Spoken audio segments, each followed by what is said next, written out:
Our guests are Aubrianna and therapist Dr. Christie Norwood. On Instagram, Aubrianna is at Aubrianna K, AubriAnnakay. And Dr. Norwood is Dr. Christie Norwood on both Facebook and Instagram. So remember, we always welcome your questions and your comments and your stories. So please share those experiences with self-blame in the chat box, and we will get to them as we go along. So let me bring on Aubrianna. We'll talk about her journey from self-blame to self-forgiveness. Hi, Aubrianna. Thank you for being here today. Thank you for having me. Hello, everyone. So, how long have you been dealing with self-blame, and why do you think it started for you? I think it's really rooted in my childhood. I've grown up in a split household, right, with my parents and having a stepfather and a stepmother on both sides of the spectrum. There was a lot of trauma, alcoholism, drug abuse in my upbringing that really internalized and started to root this pattern of self-blame. So I've been really working through this for the past 2.5 years, but been dealing with feelings of self-blame since, probably 8 or 9 years old. So over 20 years. Okay, over 20 years. Yeah, that's a long time. Let's see, tell me a little bit about living with your parents and what you would do because, you were blaming yourself for the problems going on. It was a really toxic environment. So one hand, I lived with my mother and my stepfather, where there was a lot of physical abuse in the home as well as emotional abuse. So when I would hear my stepfather, maybe yelling or, becoming physical with my mother over, maybe the house wasn't clean, I would blame myself for, why didn't I do my chores? Or why didn't I try to, be the perfect child or intervene in this way? And really internalize that feeling of like, it was my fault that she was being abused, or it was my fault that these outbursts of anger were happening. Where on the other side of the spectrum with my father and my stepmother, there was a lot of drug abuse in that household. And so we had a lot of scarcity. The lights would get turned off, we'd be evicted. And so it always felt like, I needed to be the caretaker. And so I would try to take care of my siblings, even though I was the youngest. And when things wouldn't go right, I felt like it was my job to try to make it right. And I would take on that responsibility and blame myself for when things inevitably crumbled. Right. How many siblings do you have? So in that household, there was 7 of us total. Wow. Yeah. So from a very young age, you were taking care of a lot of people. Yes. How did your parents react to that? Did they notice what you were doing at all? It came off in a way of praise. It was like, wow, you're so grown up, or you're so mature. You're such a little adult. I don't even think they necessarily registered that I was trying to make the house more functional, or, trying to support them in hopefully taking care of myself. Right. So it came through as a lot of praise. So if you're just joining us, welcome. We're talking about self-blame and self-forgiveness today. And remember to share your comments, and, we'll talk about them as we go along. All right. So the household both households were pretty toxic, and everywhere you went, you were feeling like it was your job to keep everybody doing what they were supposed to be doing. Absolutely. I definitely took on the fixer role. So I think you mentioned you went off to college, right? I did. I left the household pretty much as soon as I could. Yeah. So at 17, I was like in college. I lived on campus, and these patterns that we cultivate don't just disappear because your environment changes. So I often was referred to as like the, the den mother in college. Mm-hmm. But ultimately that was really destructive for me because I was taking on everybody else's problems and not knowing how to set appropriate boundaries. And Mm-hmm. then blaming myself for when these, other adults were living their lives and getting into trouble or, finding themselves in spots that maybe they didn't want to find themselves in. Mm-hmm. And so you just blamed yourself for all of that too. So what kind of stress is that like? Well, did you know that what you were doing was unhealthy? I didn't realize it at the time, no. It felt so Mm-hmm. natural to me because it was all that I had ever known. I Mm-hmm. knew that I was stressed out, but I didn't understand where the stress was originating from. And I thought Mm-hmm. everybody's household was like this. Like this was the dynamic that everyone had with their parents or their friends, or, that it was always, I knew that we were dysfunctional, but on some level I thought that we were like functionally dysfunctional. Right. Yeah, I love to say that about my family too. Okay. uh, let's see. So you go to college and you're still repeating these patterns. So how did it play into romantic relationships? It definitely affected me romantically. I attracted partners that needed to be taken care of, who were constantly struggling. One of my main life partners at that time in my life struggled really heavily with mental health challenges. And Mm-hmm. I really became that caretaker, right? Where it was like, I'll take on all the stress. I'm going to try to fix you. If, you're having troubles or you're having challenges with suicidal thoughts, like, that's my fault. I'm doing something wrong. And it would be like, okay, we're going to try meditating. I would try to fix it on every level that I could possibly think of, but it wasn't my energy to advocate for at the end of the day. Hindsight's Right. 2020. Right. When you're in it, it feels like that's exactly what needs to happen. Yeah. How did your partner react to you when you were, kind of, it sounds like it might have been a little bossy mommy in there. Is Well, it definitely kills the romance. Let me tell you that Yeah. much. No one wants to date their mother. So that was a huge milestone where the intimacy was definitely disrupted, as well as feeling smothered, right? I was just so scared of feeling that like lost or that out of control feeling that it was like I was trying to control every aspect of the relationship, because if something went wrong, it felt like it was on me, and that hypercritical microscope comes out and all Mhm. your past baggage where you're like, this is the same pattern that's always been, and it's my fault again. So the Right. control and the intimacy just fizzled quite quickly. We have a comment here from D-Rock, and it says, what about when you know you've done things to spite or sabotage yourself over and over again throughout the years?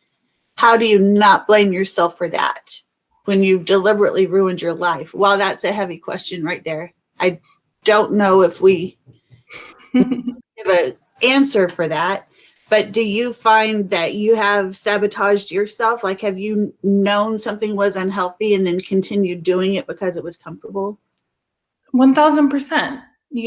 I think that we're all on some level a creature of habit, and self-sabotage is natural, right? Just acknowledging that, at least in my journey, I recognize it as something that's natural because we fear change and our brain wants to keep us safe.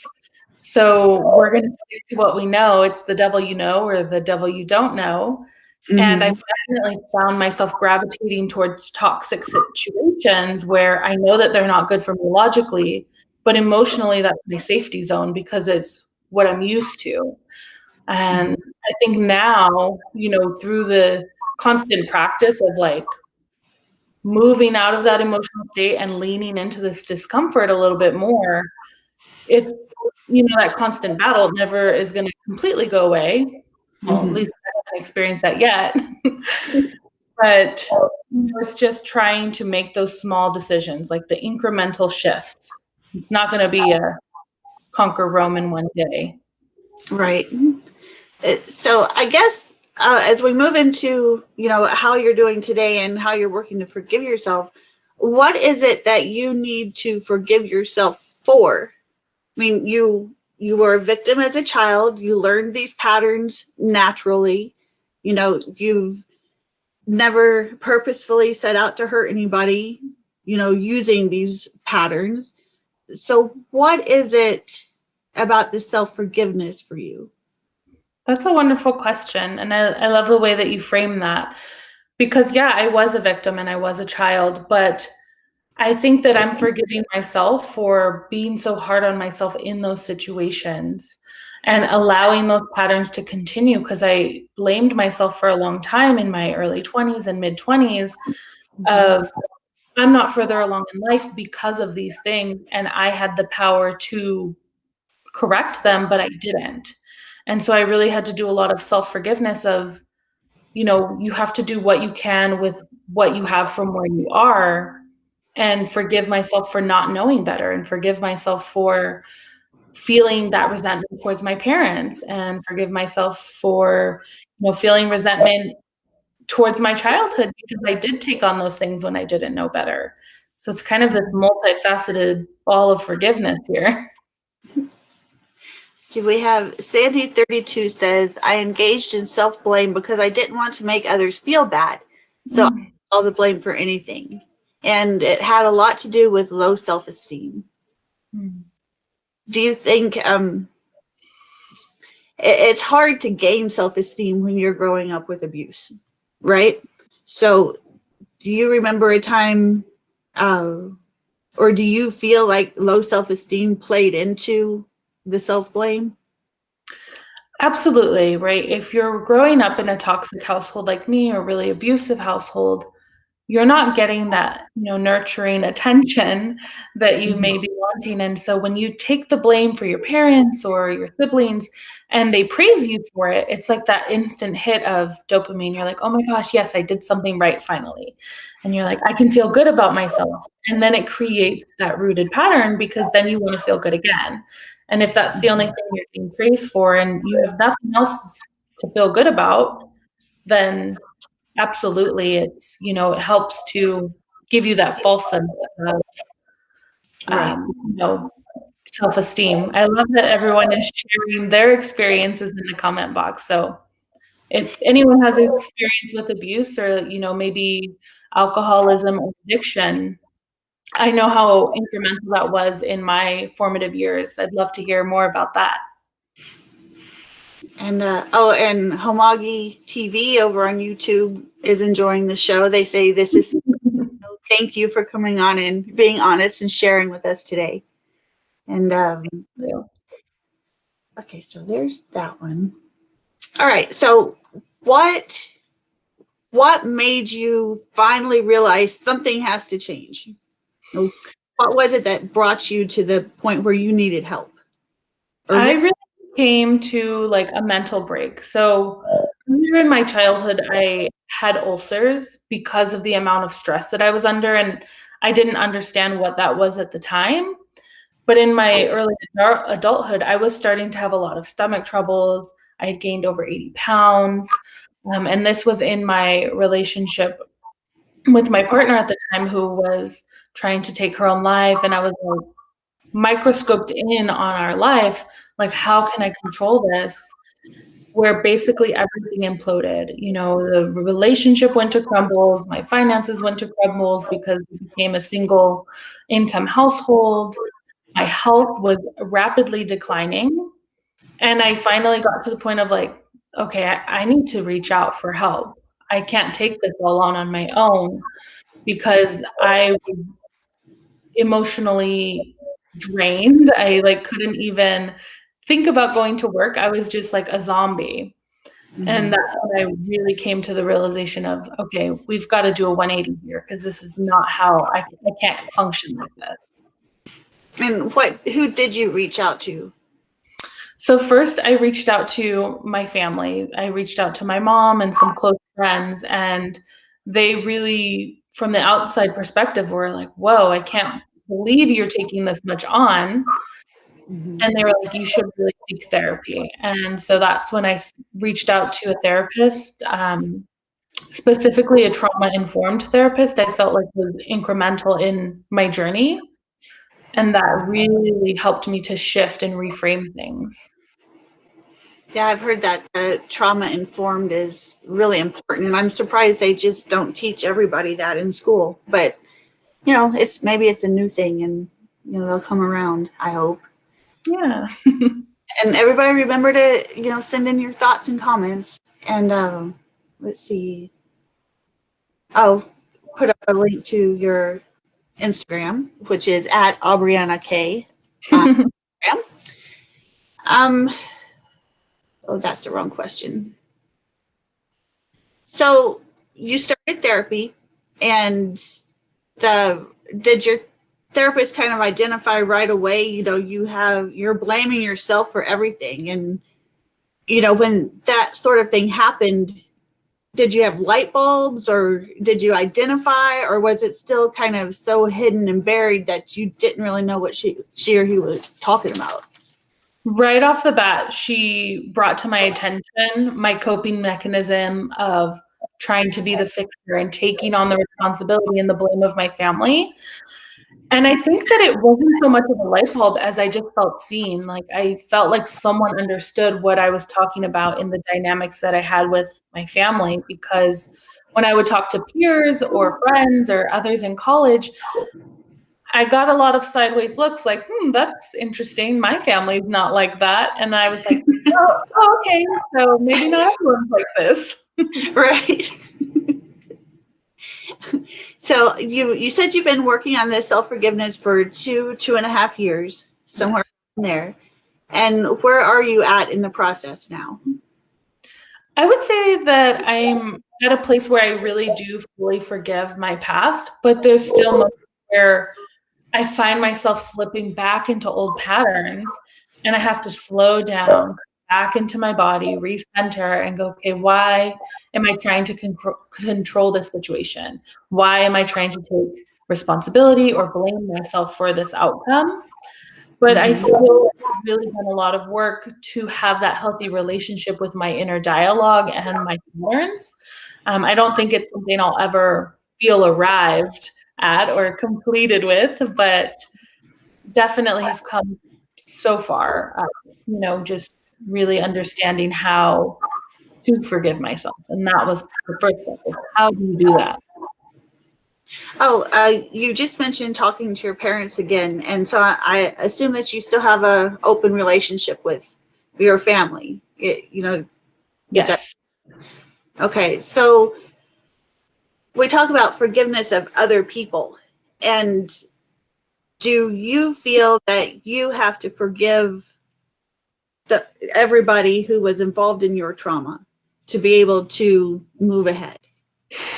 That's a good question. I think I started my personal journey moving forward before I had forgiven them. I felt like I had to forgive myself first, because in my mind, I thought, I don't want anyone else to hold me back, regardless of their part in it. I felt angry. I didn't feel ready to forgive them, but I knew that I needed to be able to move forward. So probably that first year, I focused just on myself. And really this last year has been working on forgiving my parents and the people who were involved. So if, maybe some of the viewers here, if they're just starting and there's a lot of anger or hurt there, maybe start with yourself and then circle back to forgiving others, because it's not always quite easy. It can be, convoluted and complicated. Yeah, I agree with that too. We have a comment from Billy Boy Bye. I found that self-blame is really self-destructive. I ended up taking responsibility for everything, anything that went wrong with my family, friends, coworkers, personal relationships, and everyone felt like if I was taking the blame, then it must be my fault. I was left with no one and sunk into a deep depression. That's really too bad. That's bad when they kind of take advantage of you, or they took advantage of Billy Boy in that way. And I'm sorry that happened for him. I definitely relate to that too, just taking everything on, and we do a disservice to ourselves by taking everything on, but it feels like safety in that moment.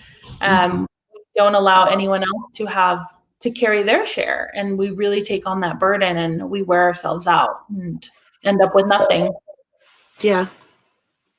And then we have another comment. Where did it go? Homagi TV says, yes, I find kindness. I'm sorry, it's kind of cut off on my screen. Kindness to myself helps me. The inner dialogue is challenging and a constant work in progress. So they're talking about, like you were saying, how you speak to yourself and, slow yourself down. And is there anything that you would like to tell everybody who, might be struggling with this same self-blame and self-forgiveness issue themselves? Yeah, I think the biggest thing is really understanding that you're not going to do a 180 overnight, and it's a practice. It's something that you actively have to reframe every day, and you have to deprogram and reprogram your mind into understanding that everything is an energetic exchange.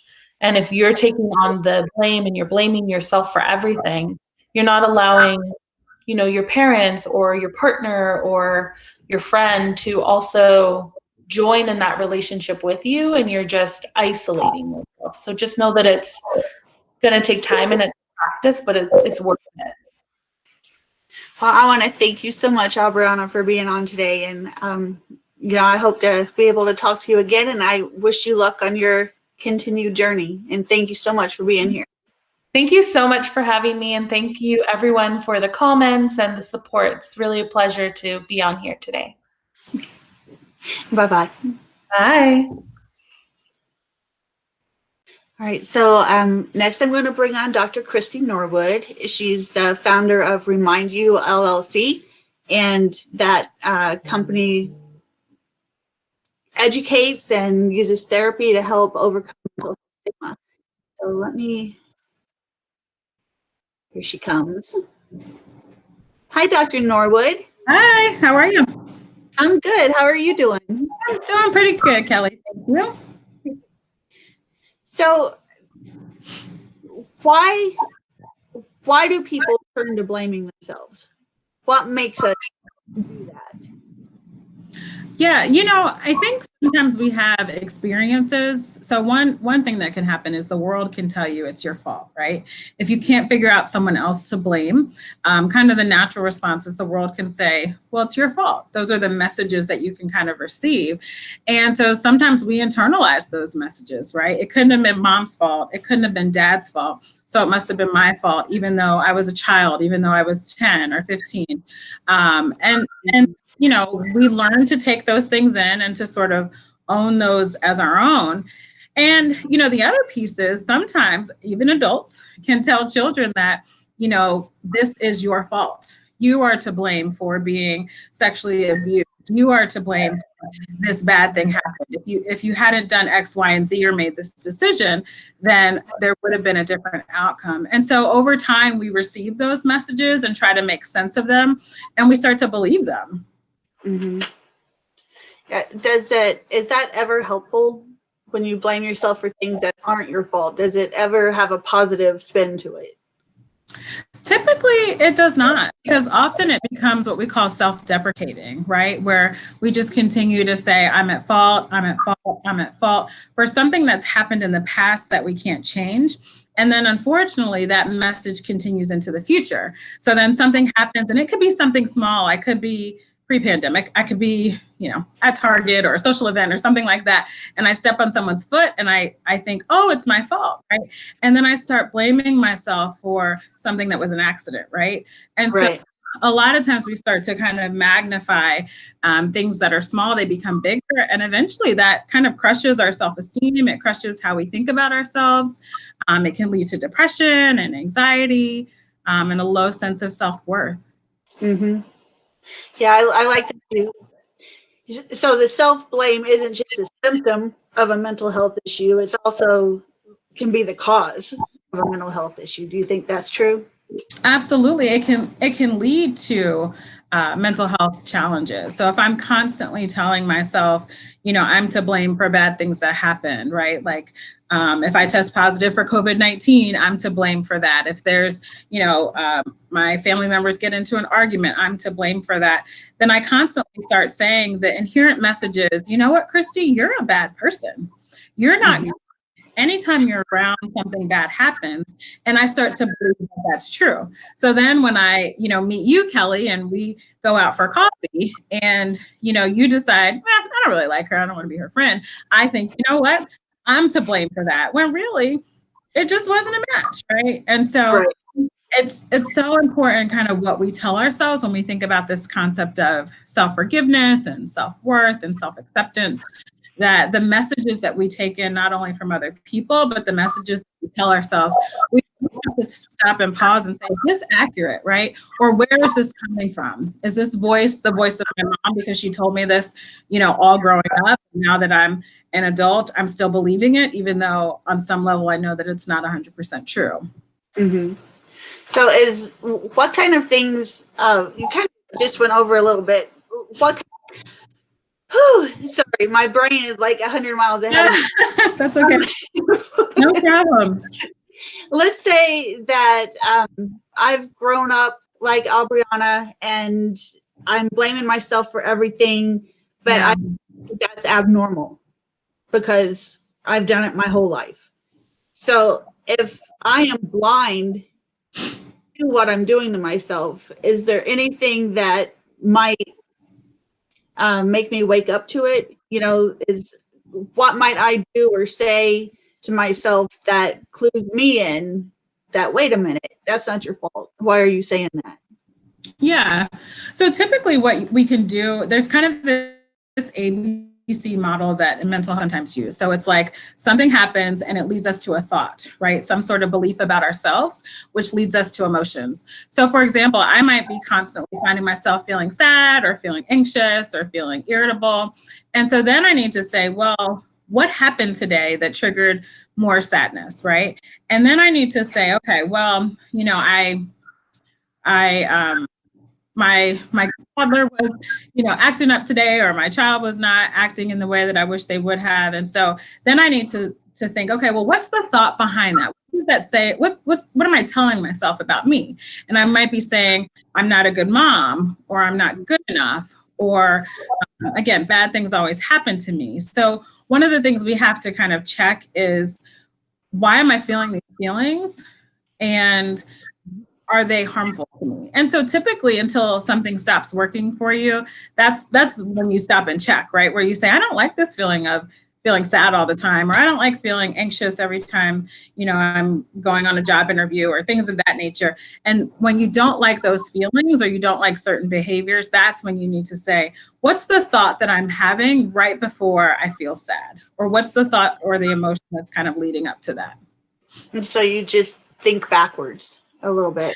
Absolutely, which is a little bit counterintuitive because always focused on the future.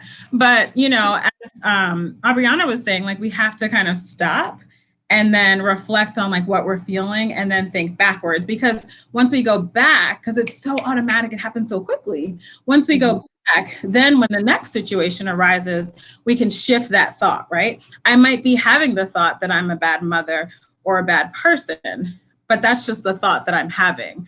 What's really not real. It's not reality in most cases. So we have a question here from Lorelei Villanueva. I'm sorry if I messed that up. How do you know if it truly is your fault? And does it, if it is? I think, should you wallow in self-blame if it is? I think that's a phenomenal question. There are things that we do that are our faults, right? Sometimes some of us text and drive and cause car accidents. We are to blame, right? Sometimes we're not paying attention and we are not on mute during Zoom and we say inappropriate things. We are to blame, right? So there's all kinds of things that we all are guilty of on different levels that are to blame. But what I always tell people is, you were doing the best that you could at that time with the resources that you had, right? So often people are sort of having a lot of blame, it's because of a traumatic experience or like a significant stressor, right? And so one of the things to constantly tell yourself is, you know what? I was a child. I did the best I could as a 12-year-old in that circumstance, right? Or I was an adult and I didn't know what I know now, right? Hindsight's 2020. But I did the best that I could, given the resources and the knowledge that I had in that moment. And really owning that and being okay with that, right? Mm-hmm. Because wallowing in I should have made a different decision. Maybe you should have, right? And maybe on some level, your mind said, go left instead of right. But in that moment, you chose to go right. Mm-hmm. And so constantly beating yourself up for that is almost like living in prison when you have the key to get out, but you're not allowing yourself to unlock the prison door. Right. So if you've done something that you are truly at fault for, you can do things like apologize to the person or, express how you're feeling to them. What are some ways that we can let somebody else know that we're sorry? Absolutely. So you can apologize to the person, but sometimes the work starts with ourselves. So mm-hmm. Sometimes we need to write a letter to ourselves to say, I forgive me, right? I'm releasing in some way, shape, or form, or just to start the process of figuring out what is it that I'm feeling around this? Like, what am I holding? What emotions are coming up? What thoughts have I internalized that are causing me some challenges these days? So that can be something that is a really, really good starting point. And then I think also writing down what it is that, why you don't deserve forgiveness, right? And it guilt, it could be shame, it could be, if I forgive myself, then I have to honor that, I lost someone, or then I have to honor that this experience happened, right? But really writing down, why do I not deserve to be forgiven? And then taking a look at that list, and it may, our guest talked about a mental health provider. It could be that you need someone else to help you look at that so you can kind of challenge these beliefs that you've probably been carrying around for a long period of time. Right. So when Aubrianna was talking about, the self-blame and self-forgiveness, she kind of said that it's a, back and forth process. You're never to the point where you completely, forgive yourself for everything when you're still, bumping heads with those habits from your past. So is there ever true self-forgiveness? Can you ever completely break those habits? Absolutely. Yeah, I don't think I'd be a psychologist if I didn't believe in that. But the caveat to that is that it takes a lot of work. Mm-hmm. The challenge, right? Oftentimes people go through trauma or they go through stress and they carry that for months, weeks, and oftentimes years. And so it's like a rewiring of your brain where you're telling yourself something different, where you're processing what happened in the event, right? Or in the experience. And then you're looking at, why do I need to forgive myself? Why do I not need to forgive myself? And kind of going through those pieces. So it does take some work, but it can absolutely happen. And I've seen it happen with, much of my work has been with trauma survivors and those who have been diagnosed with post-traumatic stress disorder. And so I've seen particularly military veterans who, don't feel like they should be forgiven for having killed enemy combatants and, things that they had to do overseas, which is really tough stuff. So I can definitely say that I've seen that happen, but it also takes being able and willing to show yourself compassion. So oftentimes say, I might be so harsh with me, but Kelly, if it were you telling me the same story, I'd be like, hugging you like a little child. Right. Compassion that we show and extend to someone else. And that's another technique you can use. What would you tell your best friend, right? What would you tell someone else who was sharing similar journey with you to help them? Well, I want to thank you for being on with us today. And that's a lot of good advice there that I'm probably going to try myself. Like, why shouldn't I forgive myself? Let's go through that, because that's going to be. These are things that we all practice, right? Right. On some level, we all struggle with this from time to time. So they're very practical skills, but sometimes, life has a way of throwing us some curveballs that we forget put those skills in practice. Yes, I agree. Well, thank you again, and I look forward to seeing you next time, Dr. Norwood. Absolutely. Take care, everyone. Be safe. Bye, Kelly. Bye-bye. So that's our show for today. I want to invite you to visit healthyplace.com for all kinds of mental health information. Our bloggers often post about self-blame and self-forgiveness, so you can find a lot more information on this topic there too. And I will see you again in 2 weeks, I believe. No, I will not, because that is Christmas Eve. So I will see you in about 3 or 4 weeks. And I appreciate you being here. And thanks again for coming. Bye-bye.